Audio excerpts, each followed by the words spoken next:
parking brakes, please.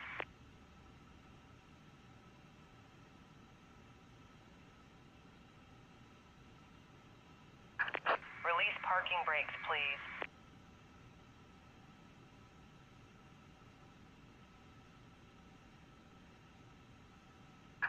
Release parking brakes, please.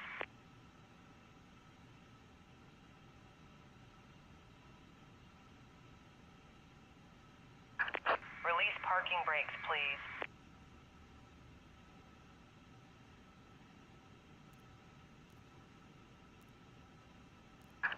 Release parking brakes, please.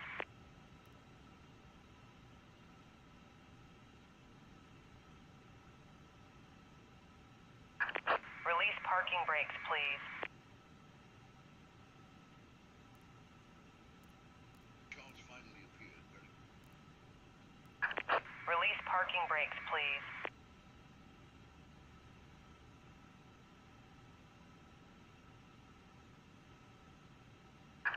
Release parking brakes, please.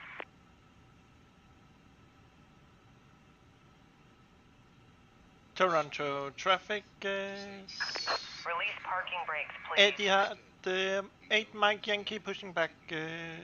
Charlie 3 0. Release parking brakes, please.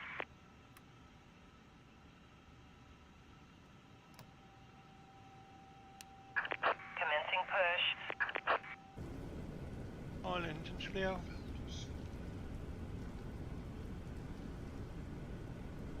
Silence of the mansion.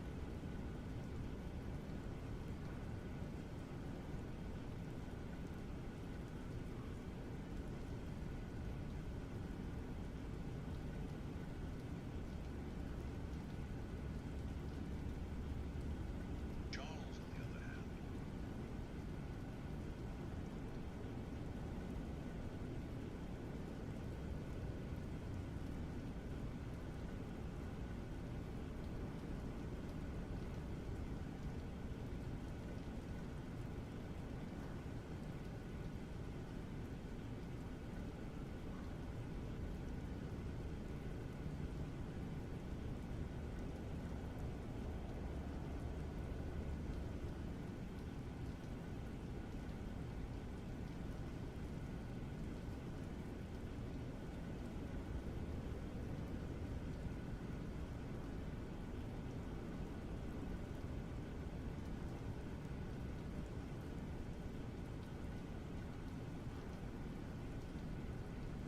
stood by Charles from the start.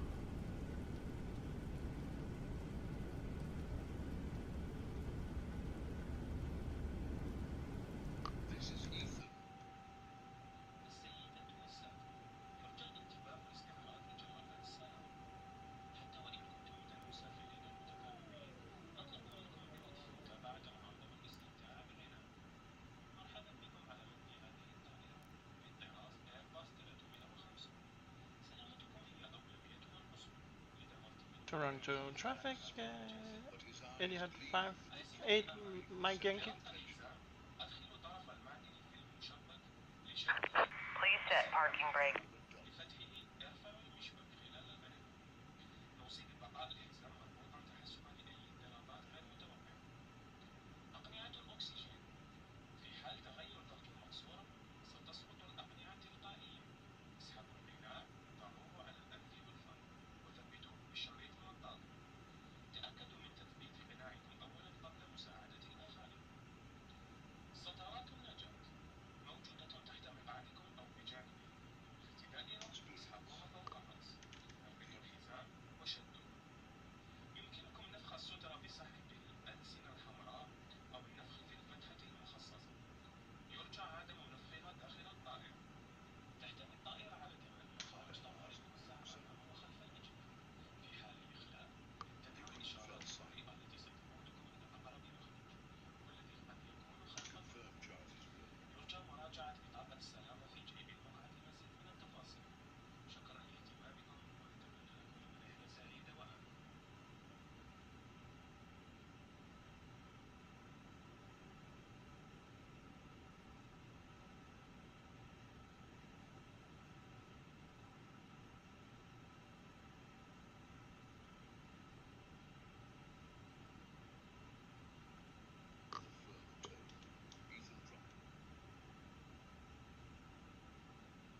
Ladies and gentlemen, I'm Serge Train.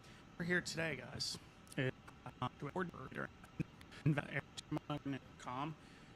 VATSIM's used Unicom to indicate a common frequency, 22.8. Pilots coordinate intentions in the real world. Unicom is used to communicate with a non-ATC ground station, such as an FBO at an airport. Correct terminology for frequencies is CTAF. Very glad that VATSIM decided to figure out what frequency. Now immediately, and because the United States financial system is in crisis, I'm not getting enough raise to offset my flight sim addiction. I understand. You and everyone else is in that boat. But for those of you in Europe, you're fine. That's probably not true. I don't know global affairs. I'm trying to make a joke and it's just not hitting right. So we're gonna keep going here. If you don't have Navigraph charts, that's perfectly okay. You can open up SkyVector right here. And if I did, where's VFR? World VFR, you get the exact same thing. So again, doesn't matter which product you use. I think ChartFox is another solution you can use as well that I know of. So let's get straight into it. Starting with the VFR sectional chart, how to find a CTAF frequency. Well, say you're flying to ocean,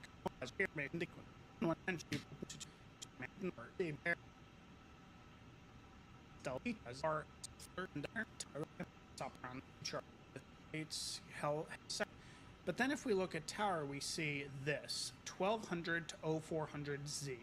What does that mean? Universal coordinated time. And then there's a double cross. What is this double cross? So if I quickly type this, that is out. When time we get that point going, which is which if you also see that need to pay. So you know, okay, the tower CO, where we search it, and get it big.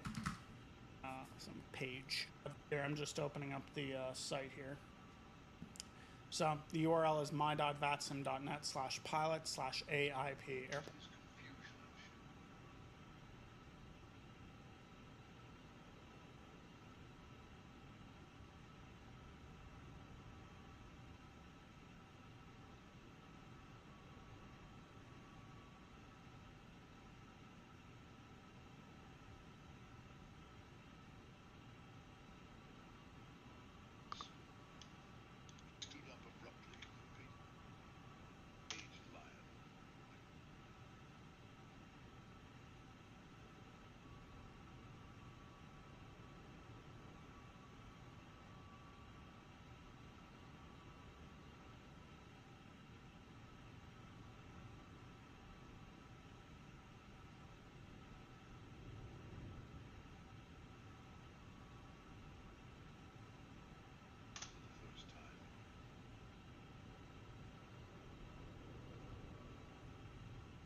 That is located here, P page, okay?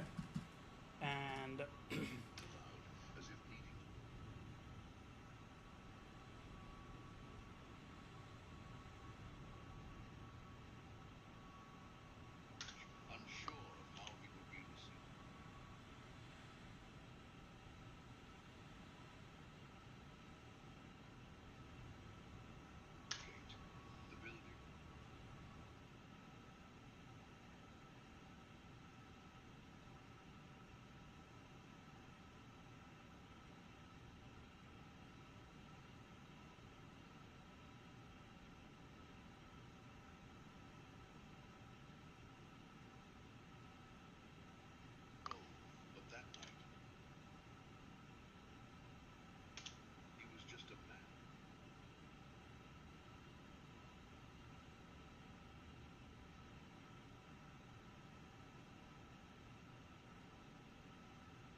That is located here. I'm just opening up the site here. So the URL is my.vatsim.net/pilot/a. So Finally.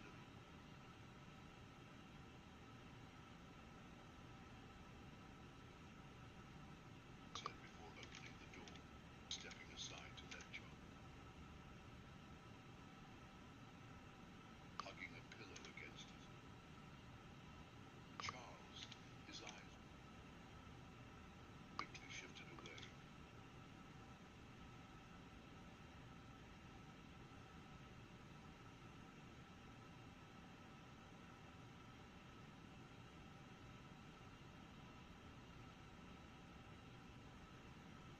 Hi, Ethan, he began trying.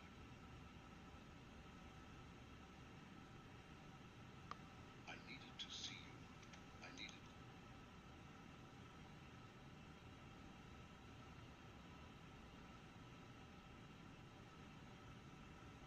It filled with pain.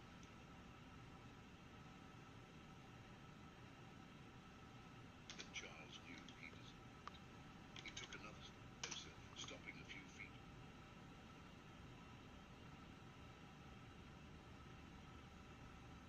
Because I need to. Wrong. I was.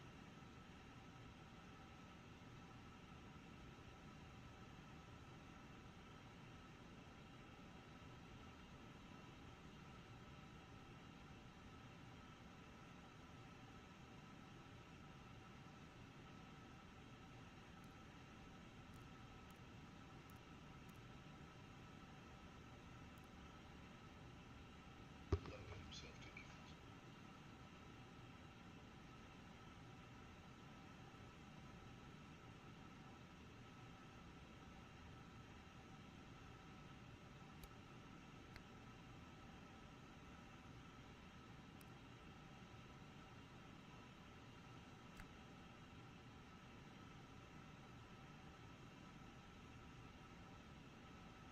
Care about me, he said.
As he drove back,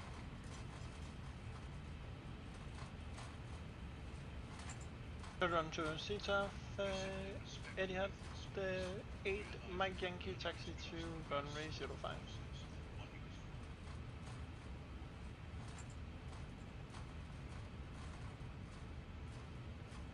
The URL is my.vatsim.net/pilot/AIP, airport information page, also known as chart supplement in some cases.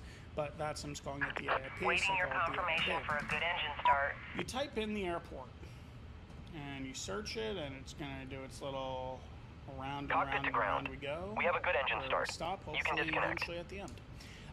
Kennedy Tower CTAF 119.1. Boom. So you know, okay, I'm going to use Kennedy Tower 19.1 as the frequency. That is the frequency I need to use. It's that simple. Use the VATSIM AIP for larger airports because that'll delegate what you want. So that's how to find the main frequencies when flying VFR using a VFR sectional. We'll go into instrument now. Going into the instrument world, we Unlocking will gear. use my favorite, MJX, because I fly there. You're going to right-click the airport, okay? And this is in NavGraph charts, guys. If you're using SkyVector, you can do the same thing, open it up, and it'll give you the approach charts, which you can find. But for this, we're going to open charts, Tow approach, truck ILS disconnected. 106. Bypass pin Here's removed. the JEP chart on the ILS 6. All we care about, Left is guys, clear. Right is clear. is this right here. Ocean County Unicom. And C.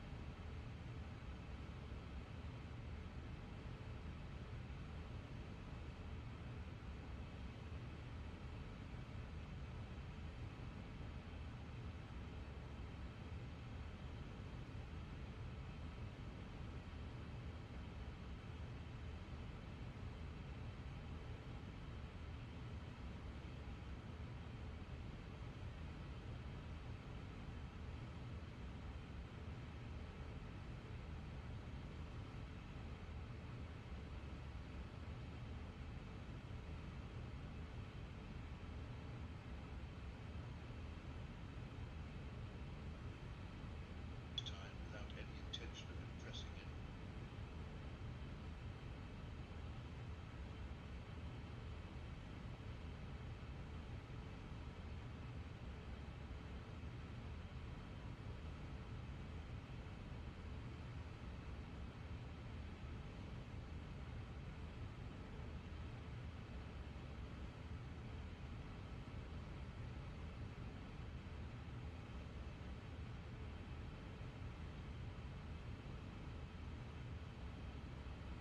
Charles remained silent.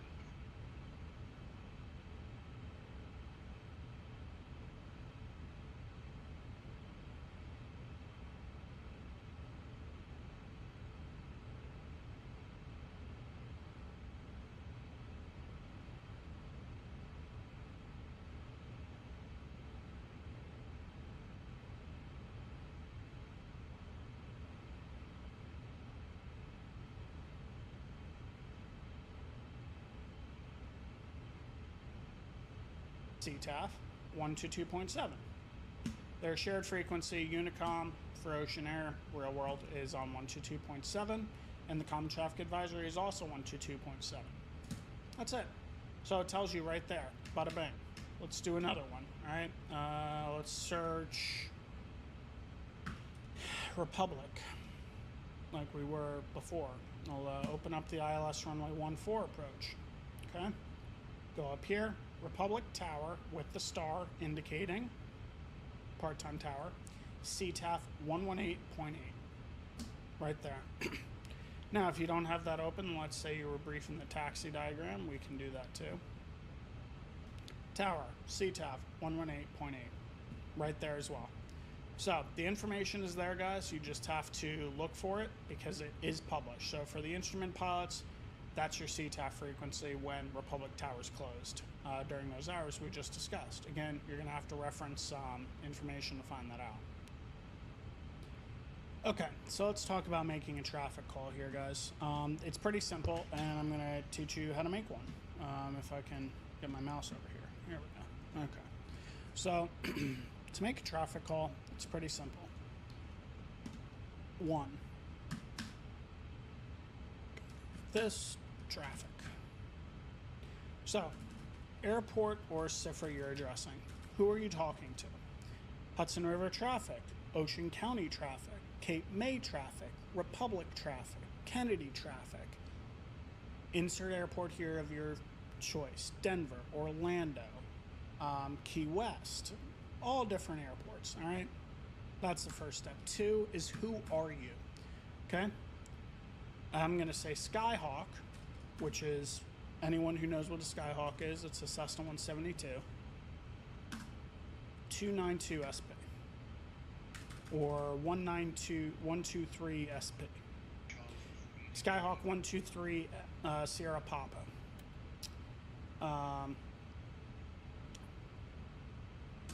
Who are you? And now a lot of people are going to be like, well, can I say the color? There's an advisory circular out that actually recommends you do not say the color of your aircraft, and it should not be used. I can link that down below for those of you who want to read it. So typically what they want to see is the make and model of your aircraft. So a Cessna Skyhawk 123 Sierra Papa. So you could put Cessna if you wanted to put the manufacturer, Cessna Skyhawk, or just Skyhawk, either way. Could be a Cessna Citation, you know, Piper Archer, whatever you want to use. Could be a Cub, you know, just the type of aircraft they're looking for and the call sign. So, Ocean County Traffic, Cessna Skyhawk 123 Sierra Papa 3. Where are you? So, where are you? 10 miles northeast of the field. 4. What do you plan on doing? Straight in, runway 24. Traffic. Okay. This is your template. Ocean County Traffic, Cessna Skyhawk 123 Sierra Papa, 10 miles northeast of the field, straight in, runway 24, Ocean County Traffic. That simple. Now, this is just an example, guys, because I know a lot of people are going to be like, well, that's not correct. You can't just make a straight in, blah, blah, blah. You have to enter the midfield left downwind or midfield right down. I know. Relax. It's just an example for you guys, all right? Just phraseology. You know, 10 miles northeast of the field, setting up for the midfield, left downwind, runway 24. Okay, you know, just tell them what you're doing. That's it. Now, do not say ever. I mean ever. The below. Any traffic in the area, please advise. I never, ever, ever, ever, ever, ever want to hear this. Any traffic in the area, please advise. This is a no-no. Do not say this. Now, what backing do I have for telling you not to say this? Never say this. First off, any traffic in the area, please advise. If you've been listening to the frequency and you have the patience for a minute or two, you'll hear if there's any traffic in the area. You're talking to hear yourself talk. Also, the AIM tells you to never use this. And just because I know how you guys are, we're going to open up the exact reference right now. Okay, so those of you who want to know how to properly communicate, I would suggest you open up the AIM. So just search FAA.gov and have full search for AIM. You go to section 4 under air traffic control. And then you're going to go to section 1, services global plans. And then you're going to scroll and you're going to see it talks about communicating with traffic advisory. So when you should do it, typically 10 miles out. You know, pilots of inbound traffic should monitor and communicate on the appropriate 10 miles out to landing. So the distance and where you are, you know, it's important. But what we're talking about here, guys, is section G1. Self-announces a procedure where pilots broadcast their position or intended flight activity on the or ground operation on the designated CTAF. The procedure is primarily used at airports that do not have a flight service station on the airport. Self-announced procedure should also be used if a pilot is unable to communicate with the FSS on the designated CTAF. Here we go, guys. Right here, I want you to read it. Pilot stating traffic in the area, please advise, is not a recognized self-announced position and or intention phrase and should not be used under any condition. I hear all the time real world. It is right there, black and white, clear as crystal. Okay? It is not recognized, should not be used. Please don't use it. Hope this video was helpful. If you have any questions, please write it in the comments below. I'll be taking a look at those. And I hope this video was helpful. If you did like it, be sure to press the like button, subscribe, and share it to your friends who are starting to get used to this CTAF stuff. So I will see you guys all on the next one. Wipers on, please. Thank you. Violet Harlow stared at the gleaming skyscraper Vipers, that housed Thorn Industries, Vipers, her come heart up. pounding in her chest. 8 years. 8 long years since she'd last set foot in this part of Manhattan. She adjusted the lapel of her tailored navy suit and checked her reflection in her compact mirror. At 30, she barely recognized herself. Gone was the naive art student with perpetually paint-stained fingers. In her place stood a woman with calculating eyes and a smile that never quite reached them. "Mom, are we going to be late?" The voice beside her pulled her back to reality. Archer, her 7-year-old son, looked up at her with familiar piercing blue eyes, his father's eyes. "No, sweetheart. We're right on time." Violet ran her fingers through Archer's sandy blonde hair. "Remember what I told you? This is an important meeting for Mommy's new job." "At Thorn Industries," Archer recited. "Where you used to work before I was born." "That's right," Violet said, swallowing hard. What she hadn't told him was that Thorn Industries belonged to his father, a father who had no idea he existed. "Ready?" Archer nodded, and Violet took his small hand in hers as they walked through the revolving doors. The lobby was exactly as she remembered it, all glass and steel and cold elegance. Memories washed over her like a tidal wave. She'd first walked through these doors as a 22-year-old art consultant, hired to curate the company's extensive art collection. And it was here that she'd first met Dexter Thorne, the 31-year-old CEO who had inherited the company from his father. "May I help you?" The receptionist's voice jolted Violet from her thoughts. "Yes, Violet Harlow for Mr. Richmond. I have an appointment at 10. The receptionist's fingers danced across her keyboard. "Ah yes, Miss Harlow. Mr. Richmond is expecting you. 42nd floor." Violet nodded. "Thank you." As they rode the elevator up, Archer pressed his face against the glass, watching the city shrink beneath them. Violet closed her eyes, letting herself slip into the memory of the first time she'd met Dexter. It had been at an art auction. She'd been there to bid on a piece for a client when she'd spotted him across the room, tall, impeccably dressed, with a presence that seemed to command attention without effort. When he'd outbid her client for a Rothko piece, she'd approached him afterward, determined to negotiate. $60 million for a Rothko, she'd said, stepping into his path. "You overpaid by at least $15 million. He'd looked at her with those startling blue eyes, first with surprise, then amusement. "And you are?" "Violet Harlow, art consultant for Matthews Gallery. Dexter Thorne." He'd extended his hand, and when she'd taken it, she'd felt an unmistakable current between them. "And I'd pay double for the right piece." 3 weeks later, he'd hired her to curate for Thorn Industries. 6 months after that, they were involved. A year later, they were married in a lavish ceremony covered by every major society publication. The elevator dinged, pulling Violet back to the present. They stepped out onto the executive floor, and Violet steeled herself. She hadn't seen Dexter in 8 years, not since that rainy night when everything had fallen apart.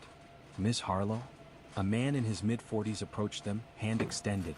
"I'm Elliot Richmond, head of acquisitions. Thank you for coming in." "Thank you for the opportunity, Mr. Richmond," Violet said, shaking his hand.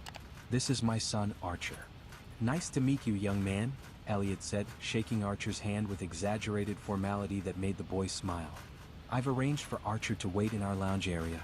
Lisa from HR will keep him company. We have books, a tablet with games, and plenty of snacks." Violet hesitated. "That's very thoughtful, but—" "Mom, it's okay," Archer said. "I brought my book about space." Violet knelt down to Archer's level. "I won't be long. Be good for Lisa, okay? Archer nodded, and Violet watched as a friendly-looking woman led him to a comfortable seating area visible through a glass partition. Your son seems very well adjusted, Elliot commented as they walked toward the conference room. He is, Violet replied. It's been just the two of us for a long time. Single parenting isn't easy. Elliot's voice was sympathetic. My sister's doing it with twins. I don't know how she manages. You do what you have to for your children, Violet said simply. They reached the conference room and Elliot opened the door for her. Violet took a deep breath and stepped inside. 5 executives sat around the table, but her eyes immediately went to the man at the head, Dexter Thorne.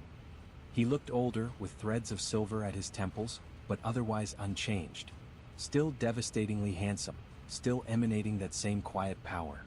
For a moment their eyes met, and she saw no recognition there. Then slowly his expression changed from polite interest to shock. This is Violet Harlow, Elliot was saying. The marketing consultant I was telling you about. She's done remarkable work for Jensen Corp and... What is this? Dexter's voice cut through the room like a blade. What kind of game are you playing? Elliot blinked in confusion. I'm sorry, sir, I don't understand. It's all right, Elliot, Violet said calmly, though her heart was racing. Mr. Thorne and I have met before. Met before? Dexter stood up, his hands flat on the table. Violet was my wife. The room fell silent. Elliot looked between them, mouth agape. I had no idea. Your last name. I changed it back to my maiden name after the divorce, Violet explained, never taking her eyes off Dexter. Everyone out, Dexter said quietly. When no one moved, he raised his voice. Now. The executives scrambled to their feet, gathering their tablets and papers before filing out of the room. Elliot was the last to leave, giving Violet an apologetic look before closing the door behind him. For a long moment, Dexter and Violet just stared at each other. 8 years, he finally said, his voice deceptively soft. 8 years of silence, and now you walk into my company under false pretenses? I didn't lie about anything, Violet replied. Elliot contacted me based on my portfolio. I didn't know he worked for you until after our initial meeting. And you didn't think to mention it then? Would you have hired me if you knew? Dexter's laugh was harsh. Of course not. Then you have your answer. Violet set her portfolio on the table. Besides, my work speaks for itself. The Jensen campaign increased their market share by 22%. I don't care if you raise the dead, Dexter snapped. You disappeared for 8 years, Violet. No calls, no letters. You just vanished. After you told me to get out of your life, Violet reminded him, her own anger finally seeping into her voice. After you accused me of things I would never do. After you threw me away like I was nothing. You walked out, he countered. You didn't even try to fight for our marriage. Fight. Violet laughed bitterly. You had security escort me out of our home in the middle of the night. You froze our accounts. You had your lawyers serve me divorce papers at my parents' funeral. What exactly was I supposed to fight with, Dexter? A flicker of something, perhaps regret, crossed his face, but it was quickly replaced by the cold mask she remembered from their final days together. Why are you here, Violet? Really? Violet straightened her shoulders. For the job. Contrary to what you might think, not everything is about you, Dexter. Before he could respond, there was a knock at the door, and it opened to reveal Lisa from HR looking apologetic. I'm so sorry to interrupt, Mr. Thorne, but... It's all right, Lisa, Violet said, turning toward the door. Is everything okay with Archer? He's fine, Lisa assured her. He just wanted to know how much longer you'd be. I'll be right out, Violet promised. As Lisa closed the door, Violet turned back to find Dexter staring at her with an odd expression. Archer? He repeated. You have a son? Violet met his gaze unflinchingly. Yes. How old is he? 7. Dexter's jaw clenched. 7. And when did you remarry? I didn't. His eyes narrowed as he calculated silently. 7 years old. That would mean. His face paled. Is he mine? The door opened again before Violet could answer, and this time it was Archer himself who poked his head in. Mom, can I have another juice box? Lisa said I have to ask you. Violet forced a smile. Of course, sweetheart. One more is fine. But Archer wasn't looking at her anymore. His eyes were fixed on Dexter, his small brow furrowed in concentration. Are you Mr. Thorne? Dexter seemed frozen, staring at the boy with those identical blue eyes. Yes, I am. Archer stepped fully into the room, extending his hand just as he'd been taught. I'm Archer Harlow. Nice to meet you. Dexter reached out automatically, shaking the small hand. Nice to meet you too, Archer. Archer tilted his head. You look like the man in Mom's old pictures. Violet felt her heart stop. Archer, why don't you go back with Lisa? I'll be done soon. Okay. Archer turned to leave but paused at the door. Mr. Thorne, do you like space? Dexter seemed to struggle for words. Yes, I do. Me too, Archer said with a bright smile. I'm going to be an astronaut when I grow up. And with that, he was gone, leaving a deafening silence in his wake. Dexter turned to Violet, his expression a storm of emotions. He's mine. It wasn't a question, but Violet answered anyway. Yes, and you kept him for me. For 7 years. 8, Violet corrected quietly. I was already pregnant when I left. Dexter's hand came down hard on the table. You had no right. I had every right, Violet shot back. You made it abundantly clear you wanted nothing to do with me. He's my son. A son you didn't know existed until 5 minutes ago, Violet pointed out. A son who has been perfectly happy and well-adjusted without you in his life. Dexter looked as though she'd slapped him. Does he know about me? Violet shook